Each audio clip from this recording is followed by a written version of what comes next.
এর অর্থ হচ্ছে তাৎপর্যপূর্ণ, মর্যাদাপূর্ণ। মুহররমের 10 তারিখকে বলা হয় আশুরা। আশুরা শব্দটি এসেছে আশরুন শব্দ থেকে, যার অর্থ হচ্ছে দশম। মুহররমের 10 তারিখ আল্লাহ পাক বড় বড় 10টি ঘটনা সংগঠিত করেছেন, যার কারণে এই দিনটিকে বলা হয় আশুরা।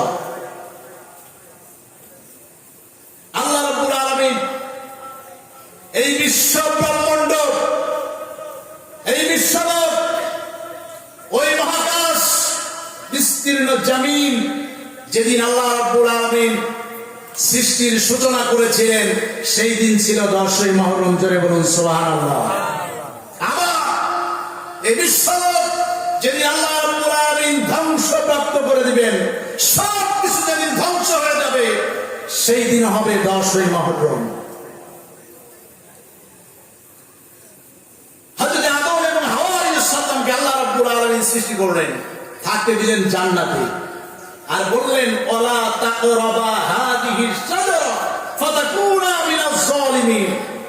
এই জান্নাতের ভিতরে থাকো, জান্নাতের ফলমূল খাও, কিন্তু এই গাছটির কাছেও যাইও না, আর এর ফলও খাইও না। হযরত আদম এবং হাওয়া আলাইহিস সালাম জান্নাতের ভিতরে বসবাস করতে লাগলেন, কিন্তু শয়তান প্রচোদনা দিতে লাগলো। সে বলল ইন্নী লাকুমা মিনান নাসিহিন, আমি হচ্ছি তোমাদের জন্য কল্যাণকারী, আমি হচ্ছি তোমাদের জন্য উপকারী। আমার কথা যদি তোমরা শোনো, তাহলে তোমাদের কল্যাণ হবে। তোমরা যদি এই গন্ধম গাছের ফল খাও, এই গাছের ফল যদি তোমরা খেতে পারো, এই জান্নাত থেকে তোমাদের আর কোনোদিন বের করা হবে না। সে বলল আমি তোমাদের কল্যাণকারী, অবশ্যই আমি তোমাদের কল্যাণ চাই। শয়তান ধোঁকা দিয়ে হযরত আদম এবং হাওয়া আলাইহিস সালামকে ওই গাছের ফল খাওয়ালেন। আল্লাহ রাব্বুল আলামিন ডাক দিয়ে বললেন, আদম এবং হাওয়া, আমি আল্লাহ রাব্বুল আলামিন তোমাদের নিষেধ করেছিলাম এই গাছের কাছে যেও না এবং এই গাছের ফল খেও না। যেহেতু তোমরা আমার অর্ডার অমান্য করেছো, সুতরাং এই জান্নাতের ভিতরে তোমরা আর থাকতে পারবে না। আল্লাহ রাব্বুল আলামিন আদম এবং হাওয়া আলাইহিস সালামকে যেই দিন পৃথিবীতে নামিয়ে দিয়েছিলেন, সেই দিন ছিল 10ই মুহররম। আল্লাহ রাব্বুল আলামিন হযরত আদম আলাইহিস সালামকে নামিয়ে দিলেন শ্রীলঙ্কার সিংহলে এলাম পর্বতের উপরে, আর হযরত হাওয়া আলাইহিস সালামকে নামিয়ে দিলেন সৌদি আরবের জেদ্দা। গোটা পৃথিবীতে কোনো মানুষ নাই, শুধুমাত্র 2 জন মানুষ, 2 প্রান্তে। হযরত আদম আলাইহিস সালাম একটি ভুলের কারণে 350 বছর কাঁদলেন। এরপর একে অন্যের জন্য খোঁজাখুঁজি শুরু করলেন। খুঁজতে খুঁজতে আরাফার ময়দানে এসে দুজন একত্রিত হলেন। হযরত আদম এবং হাওয়া আলাইহিস সালাম যেদিন আরাফাতের ময়দানে একত্রিত হয়েছিলেন, সেই দিন ছিল 10ই মুহররম। জোরে বলুন সুবহানাল্লাহ। মুহররম মানে আমরা মনে করি ইমাম হুসাইন রাদিয়াল্লাহু তাআলা আনহু কারবালার প্রান্তরে শহীদ হয়েছে, এইটাই মনে হয় মুহররম। এছাড়া অসংখ্য ঘটনা আল্লাহ রাব্বুল আলামিন এই 10ই মুহররম সংগঠিত করেছেন। আমার প্রিয় বন্ধুরা, পয়গম্বর হযরত নূহ আলাইহিস সালাম জাতি লোকদের দাওয়াত দিতে লাগলেন। জাতি লোকেরা হযরত নূহ আলাইহিস সালামকে গালি দিতে লাগলো, পাগল বললো। হযরত নূহ আলাইহিস সালামের পরে অত্যাচার শুরু করলো। 950 বছর হযরত নূহ আলাইহিস সালাম জাতি লোকদের দাওয়াত দিলেন। মাত্র 80 জন নারী পুরুষ হযরত নূহ আলাইহিস সালামের উপরে ঈমান আনলেন। হযরত নূহ আলাইহিস সালাম জাতি লোকদের উপরে বিরক্ত হয়ে আল্লাহ রাব্বুল আলামিনের কাছে দোয়া করলেন। وقال نوح رب لا تذر على الأرض من الكافرين ديارا। পয়গম্বর নূহ আলাইহিস সালাম আল্লাহর কাছে দোয়া করছেন, রব্বুল আলামিন এই জাতির লোকেরা আমার কথা শোনে না, একজন লোকও যেন আমার জাতির একজন লোকও যেন বাকি থাকে না, সমস্ত লোককে আপনি ধ্বংস করে দিন। পয়গম্বর নূহ আলাইহিস সালামের দোয়া আল্লাহ রাব্বুল আলামিনের দরবারে মঞ্জুর হয়ে গেল। আল্লাহ রাব্বুল আলামিন বলেন, পয়গম্বর একটা কিস্তি তুমি তৈরি করো। নূহ আলাইহিস সালাম কিস্তি তৈরি করতে লাগলেন। জাতির লোকদের অত্যাচার আরো বেশি বেড়ে গেল। তারা এই কিস্তির উপরে পায়খানা প্রস্রাব শুরু করলো।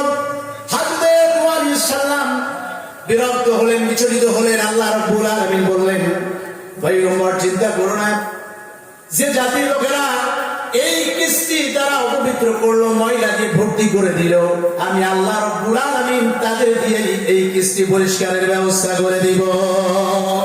সুবহানাল্লাহ। প্রিয় আপনজনেরা আমার, জাতির লোকেরা নূহ আলাইহিস সালামের কিস্তির ভিতরে পায়খানা প্রস্রাব করতে লাগলো। এক বুড়ি কিস্তির উপরে এসেছে পায়খানা করার জন্য, হঠাৎ করে পা পিছলে নৌকার ভিতরে স্লিপ খেয়ে পড়ে গেছে। নৌকার ভিতরে পড়ার সাথে সাথেই বুড়ির চেহারা যৌবন আবার ফিরে গেছে। বুড়ি বাড়িতে যখন ফিরে এসেছে, বাড়িতে আসার পর লোকেরা বলছে, বুড়ি রে, তুমি তো ছিলে বুড়ি, কেমনে হলে ছুড়ি, যৌবন কেমনে তোমার ফিরে আসলো? বুড়ি বলছে, আমার কোন কেরামতি নাই, কেরামতি হচ্ছে নূহের নৌকা, ওই নৌকার ভিতরে পড়ে গেছিলাম, আমার সাথে সাথেই আমার যৌবন ফিরে এসেছে। এবার জাতির লোকেরা সব নৌকার ভিতরে পায়খানা প্রস্রাব গায়ে রেখে একেবারে নৌকা ক্লিয়ার আওয়াজ দিয়ে বলে সুবহানাল্লাহ। আল্লাহ পারে কি পারে না? আল্লাহ রাব্বুল আলামিন সব কিছু করতে পারে, এই ক্ষমতা আল্লাহ রাব্বুল আলামিনের আছে।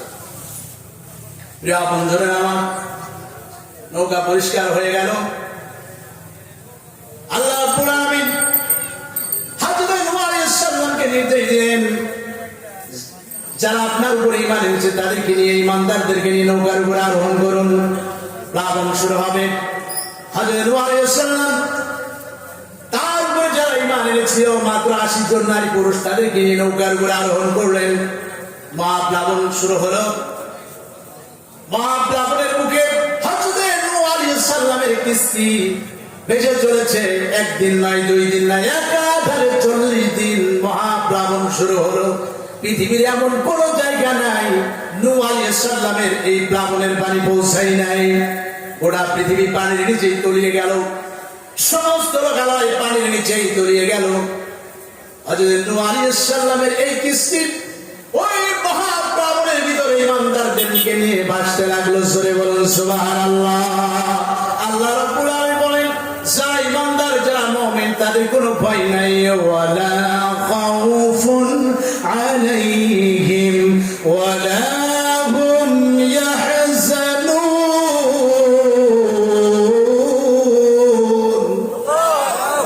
আল্লাহ রাব্বুল আলামিন, যারা আমার পরিবার এনেছো, যারা আমার রাসূলের আদর্শ মেনে নিয়েছো, তোমাদের কোনো ভয় নাই, তোমাদের কোনো দুশ্চিন্তা নাই। আমি আল্লাহ রাব্বুল আলামিন তোমাদের সাহায্যকারী। সুবহানাল্লাহ। হযরত নূহ আলাইহিস সালামের নৌকা মহাপ্লাবনের ভিতরে ভেসে চলেছে। 40 দিন একাধারে নৌকা ভাসতে লাগলো। মহাপ্লাবন হলো। সেই দিন নৌকা এসে যদি পাহাড়ে এসে দাঁড়িয়ে গেল, এক বিশাল পাহাড়ে এসে নৌকা দাঁড়িয়ে গেল। হযরত নূহ আলাইহিস সালাম ঈমানদারদেরকে নিয়ে এই পাহাড়ের উপরে অবতরণ করলেন। সেই দিন আল্লাহ রাব্বুল আলামিন নূহ আলাইহিস সালামকে এই মহাপ্লাবন থেকে মুক্তি দিয়েছিলেন। হযরত নূহ আলাইহিস সালাম যদি পাহাড়ের উপরে উঠেছিলেন, সেই দিন ছিল 10ই মুহররম। সুবহানাল্লাহ। পয়গম্বর ইব্রাহিম আলাইহিস সালাম নমরুদ বিশাল অগ্নিকুণ্ড করলো হযরত ইব্রাহিম আলাইহিস সালামকে জ্বালিয়ে দেওয়ার জন্য। হযরত ইব্রাহিম আলাইহিস সালামের পিতা আযর কুমার চড়ক গাছ ধরে টান দেয়। চড়ক গাছের মাথায় হযরত ইব্রাহিম আলাইহিস সালামকে ওঠানো হলো। হযরত ইব্রাহিম আলাইহিস সালাম চড়ক গাছের মাথায় উঠে আল্লাহ রাব্বুল আলামিনের কাছে তিনি সাহায্য চাইলেন।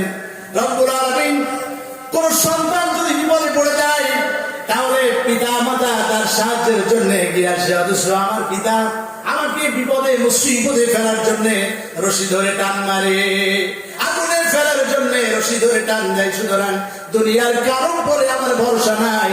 রব্বুল আলামিন, তুমি আমারে হেফাজত করো।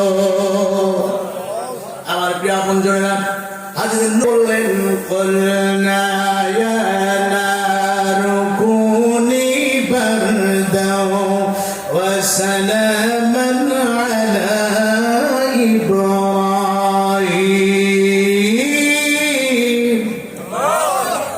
আল্লাহ রাব্বুল আলামিন বলেন, কুলনা ইয়া নার, হে আগুন আমার ইব্রাহিমের জন্য আরামদায়ক হয়ে যাও। জোরে বলুন সুবহানাল্লাহ।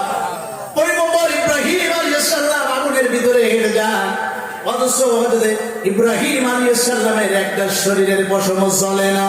ক্ষমতা কার? জোরে বলুন ক্ষমতা কার? আগুনের না আল্লাহর? জোরে বলুন আগুনের না আল্লাহর? সামান্য ক্ষমতা পায় যারা লাফালাফি করে, মনে করে ক্ষমতা আমার বাপ দাদার সম্পদ, এই সম্পদ পেয়েছি আর কোনোদিন হাত ছাড়া হবে না। কিন্তু এই ক্ষমতার প্রকৃত মালিক হচ্ছেন আল্লাহ রাব্বুল আলামিন। যারা বেশি ক্ষমতা পাইয়া যারা লাফালাফি আর বাড়াবাড়ি করবে, তাদেরকে দেশ ছেড়ে চলে যেতে হবে। কথা বলেন ঠিক কিনা?